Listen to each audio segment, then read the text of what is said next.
Olá, meu amigo, olá, minha amiga, que alegria estar ao seu lado nesta sexta-feira, dia 15 de agosto, dia em que nós fazemos penitência, como todas as sextas-feiras, dia de nós meditarmos sobre a importância da fidelidade matrimonial.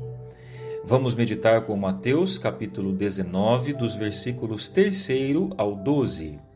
Naquele tempo, alguns fariseus aproximaram-se de Jesus e perguntaram, para o tentar: é permitido ao homem despedir sua esposa por qualquer motivo?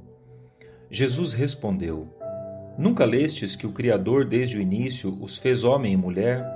E disse: por isso o homem deixará pai e mãe, e se unirá à sua mulher, e os dois serão uma só carne.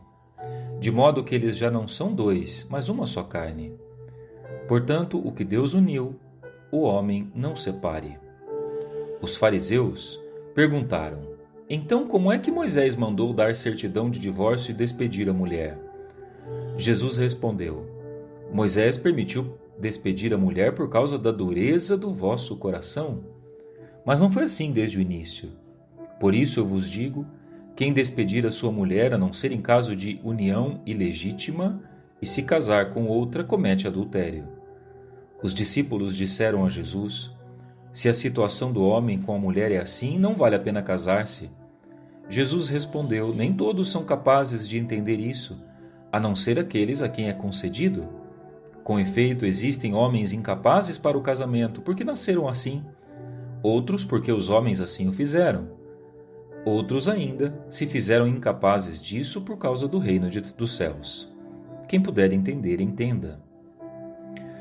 Meus irmãos, em muitos lugares do Brasil, nessa semana, estamos vivendo a Semana da Família.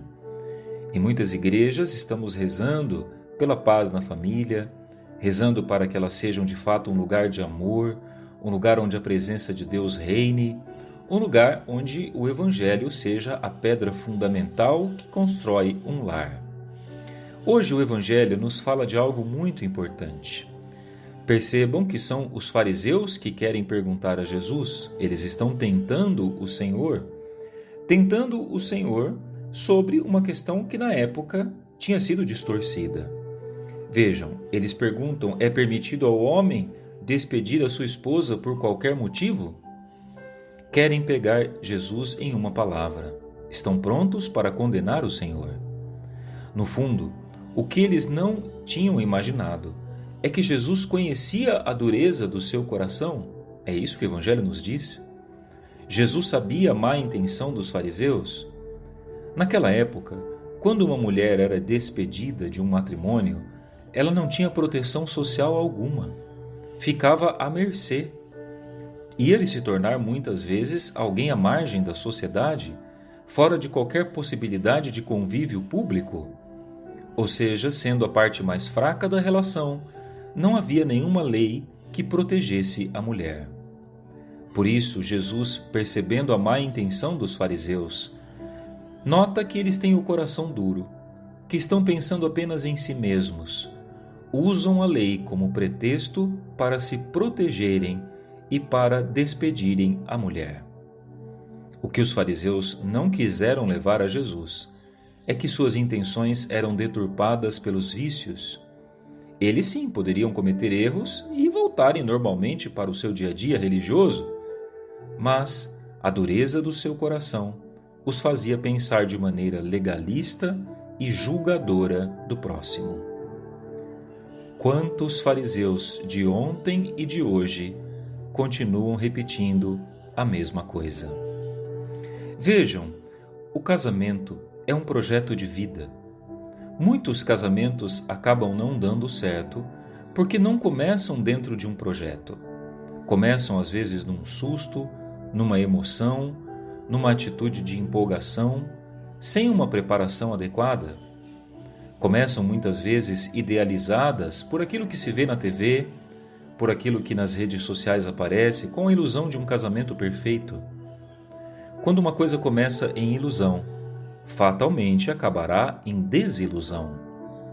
Por isso, um dos grandes problemas que acomete a vida de um casal hoje é a necessidade de comparar a sua casa, o seu casamento, com aqueles que a mídia apresenta. O primeiro passo é aceitar o casamento como se é, um sonho de Deus, um projeto de vida, e preparar-se para isso. Uma das promessas que é feita no dia do casamento é a da fidelidade para com o seu parceiro. O esposo, a esposa, juram fidelidade matrimonial. Isso significa que se comprometem a não olhar para os lados, a não deixar o lar e o projeto que um dia construíram para se aventurar em outras paixões. Às vezes, somos tomados por um sentimento de que as paixões podem nos levar a algo bom. Não, apaixone-se, permita-se, sendo que por trás dessa fala, às vezes existe algo que vai destruir a vida de uma pessoa e de toda uma família. A fidelidade a Deus é provada na fidelidade ao esposo, à esposa, que construirá uma vida fiel também a si mesmo. Sem fidelidade a um projeto de vida e sem persistência a um projeto, dificilmente essa casa permanecerá em pé. Eu digo para os noivos de quem eu faço o casamento que o casamento é como uma árvore que todos nós esperamos que seja frondosa, que dê muitos frutos, que tenha uma boa sombra, que tenha perfume, que seja majestosa.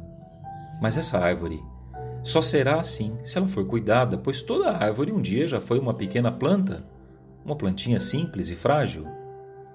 O casamento, para ser cultivado, precisa ser cuidado com muito carinho. E fora do Senhor, fora de uma vida de fé, tudo fica mais difícil. Preste atenção, não é no bar com os amigos que se busca conselho para as crises matrimoniais, não é no salão com as amigas que se busca conselho para os problemas do casamento, não é no jogo de futebol, não é no shopping, não. Se você passa por uma tribulação no seu casamento, procure a igreja, procure um sacerdote, ouça o que ele tem para dizer, desabafe, abra seu coração e permita com que a fé realize o milagre no seu lar.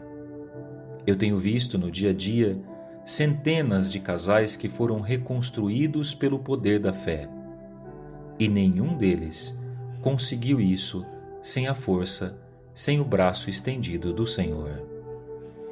Para você que um dia perdeu o seu casamento, para você que um dia permitiu com que o inimigo destruísse o seu lar, lembre-se, para Deus nada é impossível.